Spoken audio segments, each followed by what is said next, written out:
The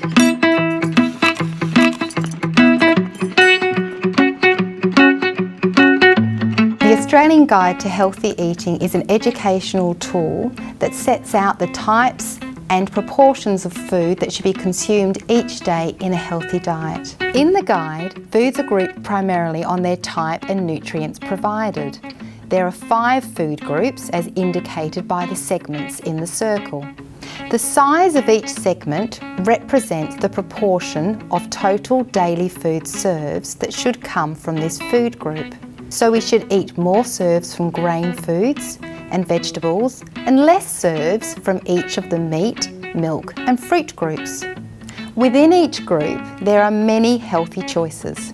Choosing mainly whole grain cereal foods, plant and animal-based protein foods and reduced fat dairy foods adds to the nutritional quality of the diet.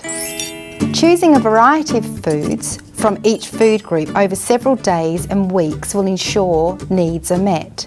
This is especially important for vegetables and fruit, where colour is a useful guide to different nutrient content. Also, we need to drink plenty of water. Water comes from all beverages, but plain water is best. It has no energy or kilojoule value, has no caffeine and no sugar. Now let's look outside the circle. Certain fats and oils contain essential nutrients and add flavour to food, but all are high in kilojoules. Amounts used therefore need to be small and depend on energy needs.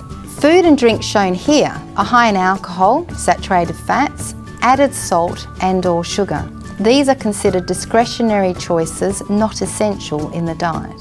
These can displace healthier foods from the diet and add unnecessary kilojoules. That's why they should only be consumed sometimes and in small amounts. So in summary, we've learned about the 5 food groups, food proportions, food variety, and foods that we eat only sometimes and in small amounts.